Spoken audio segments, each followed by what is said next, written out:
চের স্মরণে 14 জুন 1928 উত্তর মধ্য আর্জেন্টিনার সান্তা ফে প্রদেশের রোসারিও শহরে এই পৃথিবী তার বুকে পেল এক বিপ্লবী শিশুকে। রোসারিও শহরের সুনীল আকাশের নিচে বাতাসের সাথে পরিচিত হল, যার নাম তার চে। চিকিৎসা বিজ্ঞানের শিক্ষার্থী চে ছাত্র জীবনে পেরুর সান পেবলোর লেপার কলোনির কুষ্ঠ রোগীদের সেবায় নিজের শুভেছে সে। এরপরে মাচ্চু পিচ্চুর দরিদ্র কৃষকদের দুর্দশা দেখে হয়েছে সে মর্মাহত। তার সেবায় মানবতার যে উত্থান হয়েছে পেরুর পল্লী জানে তা ঠিক মতো।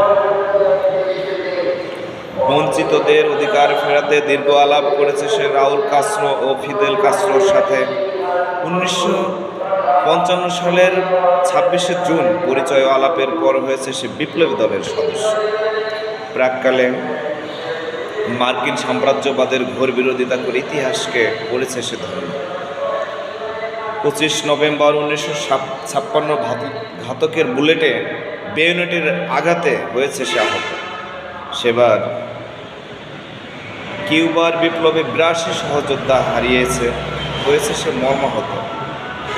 তারপরেও থামেনি সে, এগিয়েছে, বহু দূর এগিয়েছে, বিপ্লবী রক্তের তেজে এগিয়েছে।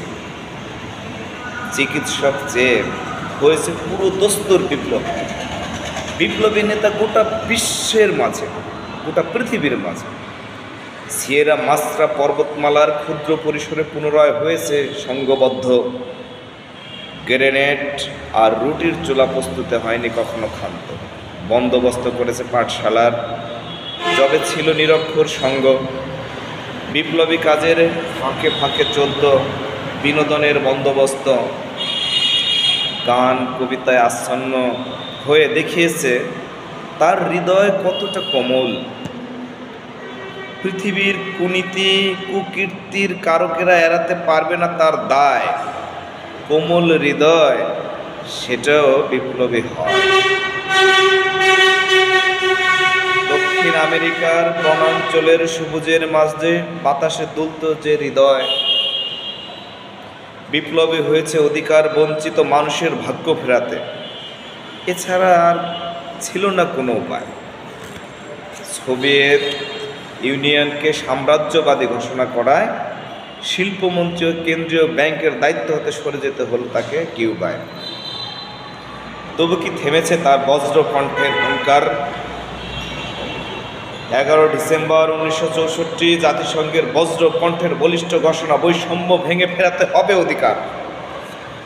জাতিসংঘ পেশ ছিল উন্নত শিরের প্রশ্ন সেদিন।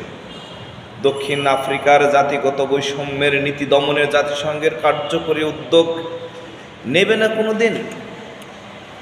অবহেলিত নিগ্রো জাতির প্রতি সমবেদনা ছিল তার সমদিক। তার বিপ্লবের অবদানের মানে জানে ক্ষুধার্ত জনগণ, ভূমিহীন কৃষক আর বঞ্চিত শ্রমিক।